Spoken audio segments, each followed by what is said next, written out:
The talk topic tonight is the glad surprise. The glad surprise.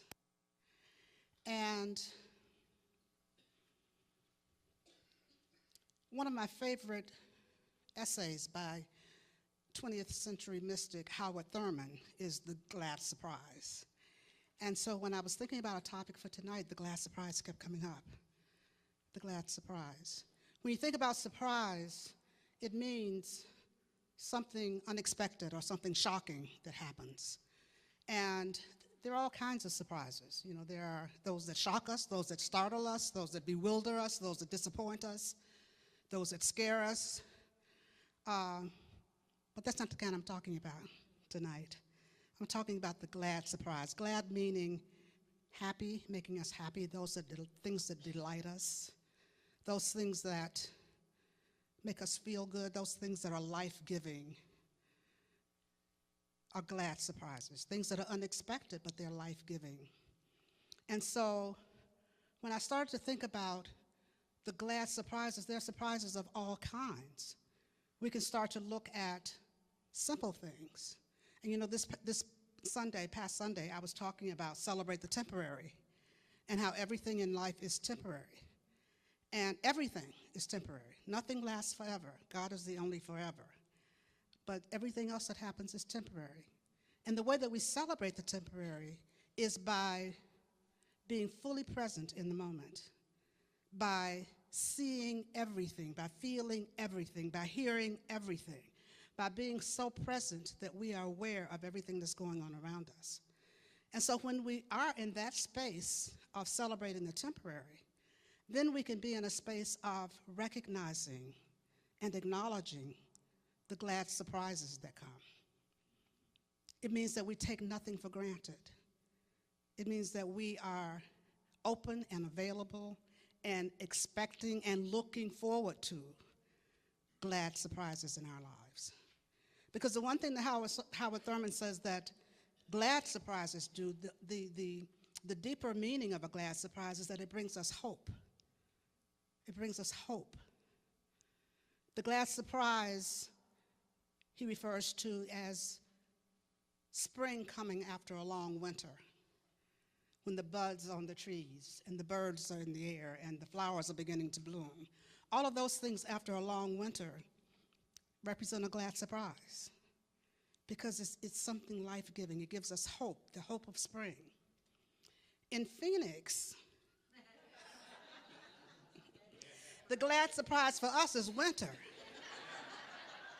right? Right now. It means that you can sleep with your window open at night. It means that you can walk at the crack of noon rather than the crack of dawn, right?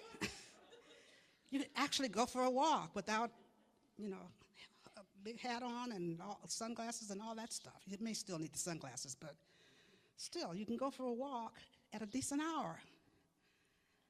Take a breath on that. Yeah.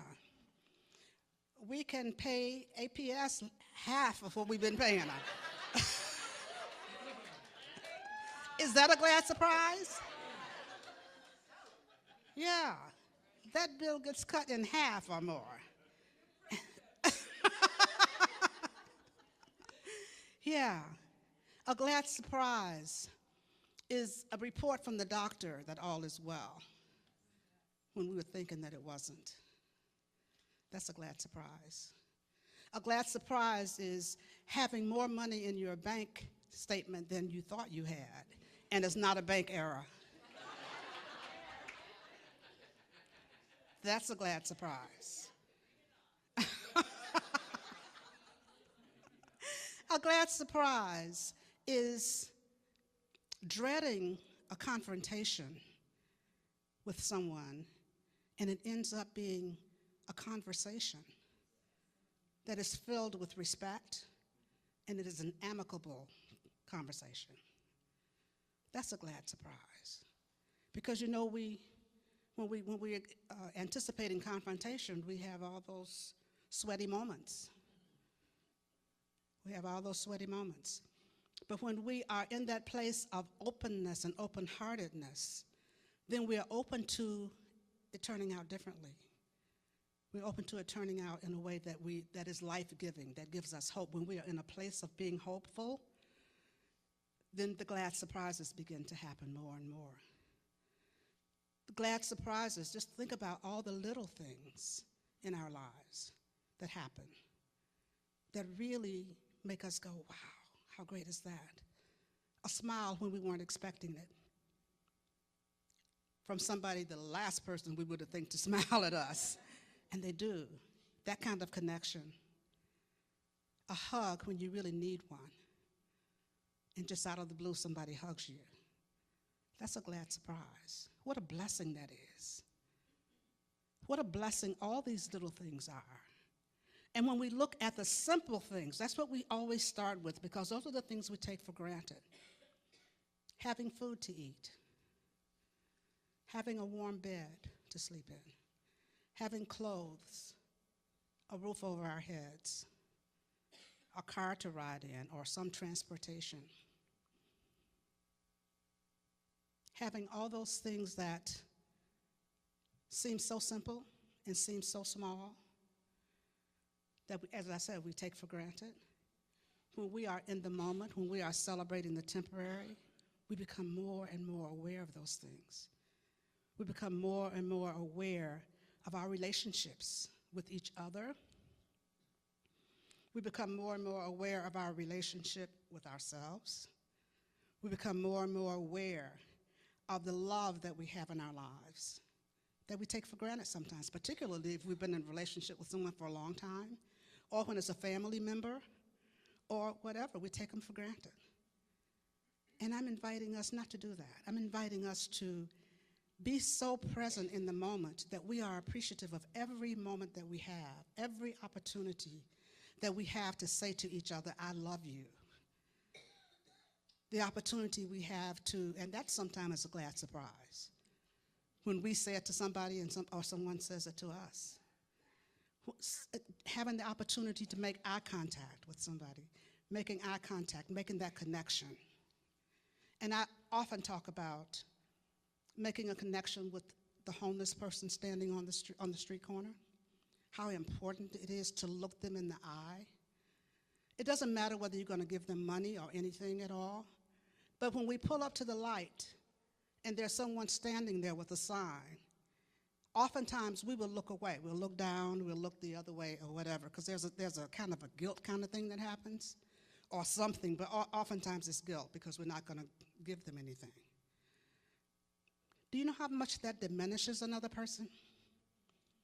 When we fail to acknowledge them, when we fail to act like they're there, when we fail to recognize them, that's diminishing. How would we feel if nobody ever looked us in the eye, if nobody ever looked in our direction, if every time somebody saw us, they looked the other way?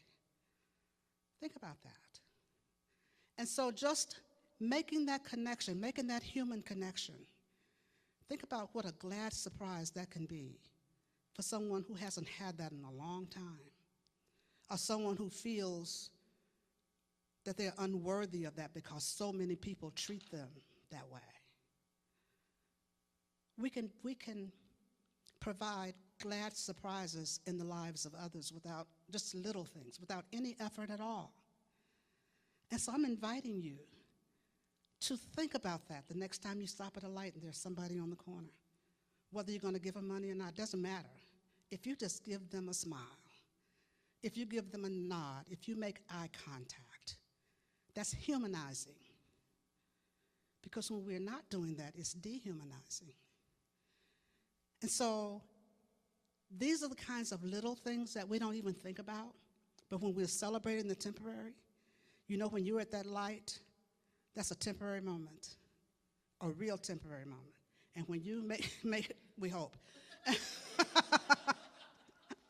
And when you are making eye contact with another person, you may never get a chance to do that again. But in that moment, you've made a difference. In that moment, we've created a glad surprise. In that moment, we've blessed somebody with our presence. in that moment, we've recognized what we say we do all the time with the namaste. The God in me is recognizing the God in that other person. What a glad surprise that is. The God in me recognizes and acknowledges that other person. What I like to say is the God in me is recognizing itself. God is looking at itself, sees itself in that other person, and is acknowledging itself in that other person. So recognize that we are all one with God. We are all made in the image and likeness and out of God. We all look different, thank God. Wouldn't it be boring if we all looked the same? We all look different. We all are different. We all are unique. Yet it's God at the center of everything. God at the center of each one of us. And so when God looks at itself, when it sees you, and that God in me is seeing itself in you, we want to acknowledge that. We want to make that connection. We want to allow God to see itself and to reveal itself to itself. Because if God is all there is, which is what we believe, right? Okay. That was awfully slow. That was awfully slow. God is all there is, right? Okay. If we believe that, let's start acting like it. Let's start acting like it. Let's be the glad surprise ourselves. The way we show up in our own lives and the way we show up in the lives of others. We are the glad surprise. This place is a real glad surprise for me. You're a glad surprise for us. Thank you. But who'd have thought that I'd be here? This is really a glad surprise. It really is. And God has all kinds of glad surprises for us. When we can be open and available and fully present and listening and following that guidance that we're getting and letting go of our resistance and letting go of our, oh no, I can't do that, or whatever that blocks that we may have, when we can let go of all that and just open up and be available, God can show out through us. God can show out through us, just like God shows out through these women here who sing. I call that God showing out. And that's how God shows up in our lives all the time, by showing out. And when God is showing out, that's the glad surprise. We find ourselves doing things we had no idea we could do. We find ourselves in places we had no idea we'd be. And we wonder, how did I get here? I come here on Sundays, I come here during the week, and I'm like, how did I get here? Reverend Michelle?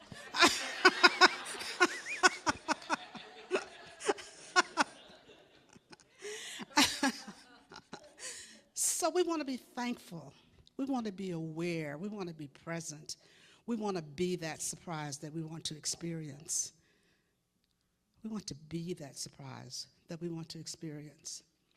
We want to acknowledge our ancestors who have paved the way for us, who have laid down the tracks for us, who've gone before and left a legacy for us. We want to acknowledge and give thanks for our predecessors, Reverend Michelle, who've laid down the tracks for us. Yes. Yes. She paved the way. She paved the way for us to be sitting here tonight. She paved the way. I think we ought to applaud her again. Yes.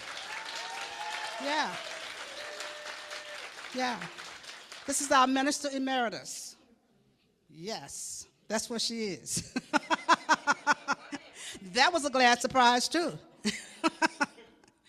And we appreciate her, and we acknowledge her, and we give thanks for her, and we give thanks for Reverend Lonnie, because I know he's here with us tonight also. I know he's here with us tonight.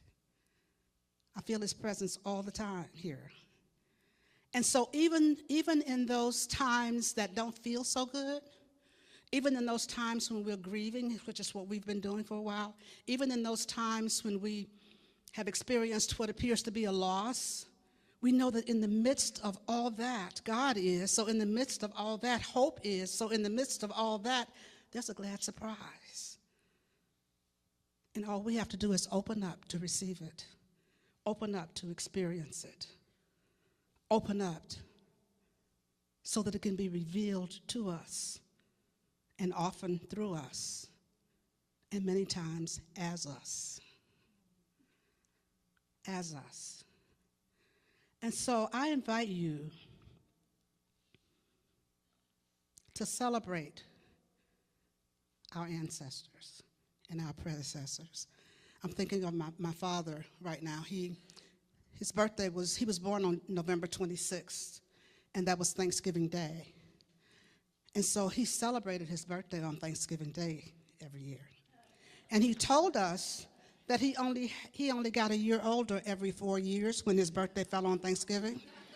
But when the 26th didn't fall on Thanksgiving, he didn't get any older. And it took me a long time to figure that one out. And so this time of year, I'm always thinking about him because we still say Thanksgiving is Daddy's birthday, even though we know it's the 26th, but the 26th didn't matter if it didn't fall on Thanksgiving. So I don't know how old he was when he left the planet, but I always remember him, and I always laugh about that, and I always honor him and the life that he lived and the legacy that he left, so that I could be here doing this that I'm doing today, so that Rochelle could be sitting there doing what she does every day. What a blessing that is. What glad surprises we probably are. He's probably there just being happy and experiencing the glad surprise. So think about your own family. And as we leave this place tonight and we go and have our Thanksgiving dinners or whatever celebrations we do tomorrow, don't take it for granted. Even those family members that you know gonna get on your last nerve.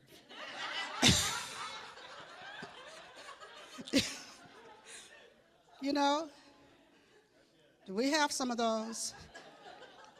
I read something, a quote that said, Thanksgiving is a time that we get to spend time with our dysfunctional family that we can't stand and hope that the police is not called.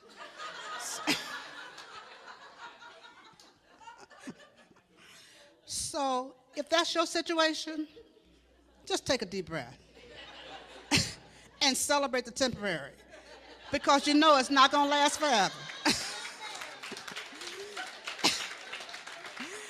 Even though that meal may seem interminable and that turkey may not be tasting so good. I don't care what it is, and the person sitting across from you is not of the same political persuasion you may be. Do not talk politics tomorrow. Do not talk religion tomorrow, unless everybody at your table goes to CLF or some religious science church. Otherwise, talk about the weather. Be careful about the TV shows you talk about. Find something neutral to talk about. Cranberry sauce, but then there may be some people who don't like cranberry sauce. So be careful. Be mindful. Be mindful. The important thing is to be aware, to be fully present, to be open and available, to be aware of the presence of God at your table, wherever that may be, in the midst of your family. Just know God is in the midst of everything that's going on tomorrow. So allow tomorrow, Thanksgiving Day, right now too, but you know, we're talking about tomorrow, Thanksgiving Day, allow it to be a blessing. Allow it to be a blessing. And allow yourself to just sit and say, wow, what a blessing this is. Maybe what a blessing it is that I'm going to be leaving here soon, or that they'll be gone soon. But whatever it is, be in the moment. Be in the moment and say, thank you, God. Thank you, God. Let's take a deep breath together. Now, everybody just say, thank you, God. Thank you, God. Say it a little softer. Thank you, God. Now say it silently to yourself.